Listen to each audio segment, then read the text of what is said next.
Hello students. आज हम बात करते हैं principle of superposition for electrical forces. आखिर सुपरपोजिशन होता क्या है? देखिए, सुपरपोजिशन का मतलब यही है किसी एक पार्टिकल पर किसी दूसरे मतलब दो या दो से अधिक पार्टिकल का इफेक्ट्स। तो हम इलेक्ट्रोस्टैटिक में किस पर देखेंगे? चार्ज पर। ठीक है। तो आइए हम देखते हैं कि किसी एक चार्ज पर दो या तीन चार्जेज आ जाएं तो उस पर हम कैसे किस नेट फोर्स निकालेंगे। किसी एक चार्ज पर दो या तीन चार्जेस का नेट फोर्स हम लोग कैसे निकालते हैं, इसी को कहते हैं प्रिंसिपल ऑफ सुपरपोजिशन। ठीक है। तो हम देखते हैं कि when in a system there are more than two charges, then net electrical force on any charge can be given by vector sum of all individual forces acting on it by independent charges of system। मतलब क्या हुआ कि जैसे let us consider एक Q not charge है। ठीक है। और उसके आसपास क्या है? क्यू वन है, क्यू टू और क्यू थ्री। तीन अलग चार्जेस हैं जिसकी पोजीशन वेक्टर क्यू नॉट के रिस्पेक्ट में आर वन वेक्टर है, आर टू है और आर थ्री है। ठीक है। तो लेट कंसीडर जो क्यू वन की वजह से क्यू नॉट पर फोर्स लग रहा है वो एफ वन वेक्टर लग रहा है। ठीक है। और क्यू टू की वजह से एफ टू वेक्टर लग रहा है और क्यू थ्री की वजह से एफ थ्री। तो हम लोग इसका क्या करते हैं? वेक्टर सम निकालते हैं। ठीक है। एक चार्ज पर हर फोर्सेस इंडिविजुअल फोर्सेस जो लग रहे हैं उनका हम लोग वेक्टर सम निकालते हैं टोटल के लिए। तो हम लिखेंगे F not on Q not क्या हो जाएगा? F one vector plus F two plus F three and so on. ठीक है। तो हम लोग जैसा वेक्टर लॉ ऑफ उसमें देखे थे कोलॉम्स लॉ में कैसे निकालते हैं? K Q one Q naught r one vector upon r one q plus K q two q naught upon r two q r two vector and so on. इस तरह हम सारे फोर्सेस का वेक्टर सम ले लेते हैं। तो last में हम उस पर एफ नेट फोर्स निकाल लेते हैं। ठीक है। आइए देखते हैं कि कैसे एक एग्जांपल लेते हैं। मान लीजिए कोई क्यू नॉट चार्ज है। ठीक है। यहाँ पर कोई क्यू वन चार्ज है और यहाँ पर कोई क्यू टू है और यहाँ पर कोई क्यू थ्री है। ठीक है। तो इसका पोजीशन वेक्टर हम मान लेते हैं आई कैप प्लस जे कैप। इसका मान लेते हैं जे कैप प्लस के कैप और इसका मान लेते हैं आई प्लस जे प्लस के। ठीक है। तो एफ नेट क्या हो जाएगा?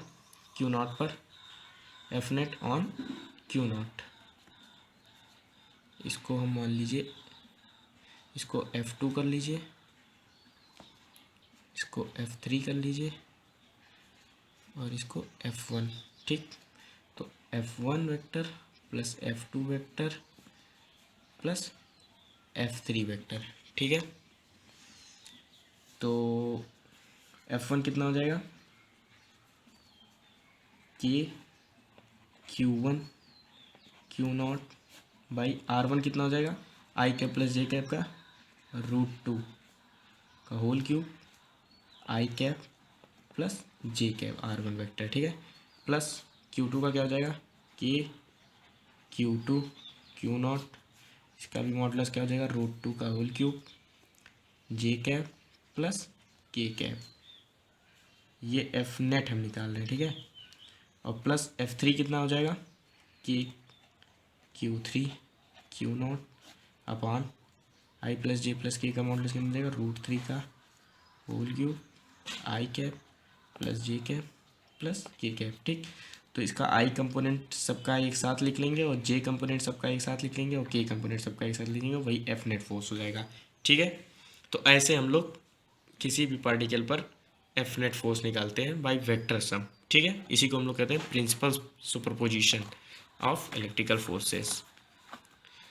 अब आइए हम बात करते हैं equilibrium of three charges particle under electrical forces. आखिर तीन पार्टिकल हैं तो इक्विलिब्रियम में कब होंगे?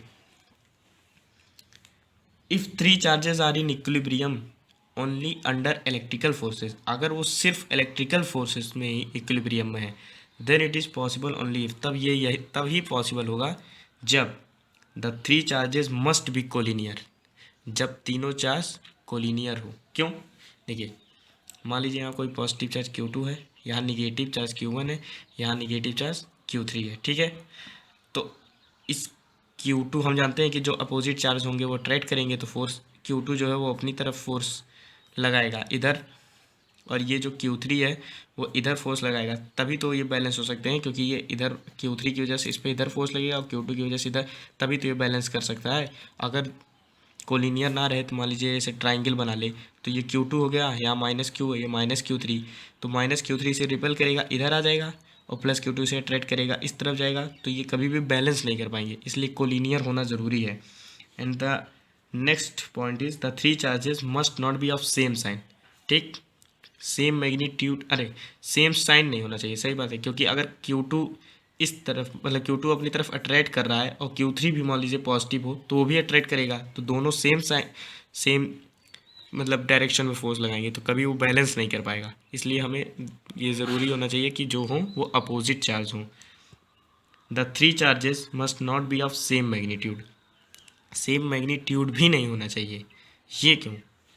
देखिए, मान लीजिए यहाँ का डिस्टेंस R1 है और इस Q3 से इसका डिस्टेंस R2 है, तो अगर ये जो फोर्स लगाए वो कितना लगाएगा, KQ2Q1/R1²।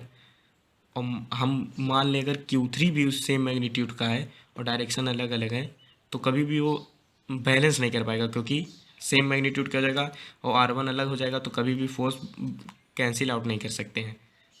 ठीक, तो इसका मतलब Q3 Q2 से अलग होना चाहिए मैग्नीट्यूड में, तभी जाके वो बैलेंस कर पाएंगे, क्योंकि ये फोर्सेस तभी बराबर हो सकते हैं Q3Q1/R1² और Q2Q1/R2², तभी बैलेंस हो सकते हैं जब Q3 और Q2 और Q1 तीनों अलग अलग हैं मैग्नीट्यूड के हों। ठीक है, और the equilibrium will always be unstable in nature. Unstable और स्टेबल इक्विलिब्रियम क्या होता है ये हम अपने नेक्स्ट वीडियो में बताएंगे। बस इतना जान लीजिए कि यहाँ पर अगर हम किसी को भी अपने पोजीशन से हटाते हैं तो वो इक्विलिब्रियम फिर से नहीं आएगा, मतलब वो डिस्टर्ब हो जाएगा अब, तो वो इक्विलिब्रियम फिर से एग्जिस्ट नहीं कर पाएगा, इसलिए हम इसे अनस्टेबल इक्विलिब्रियम कहते हैं। हम अपने नेक्स्ट वीडियो में देखेंगे कि स्टेबल और अनस्टेबल इक्विलिब्रियम होता क्या है। ठीक है।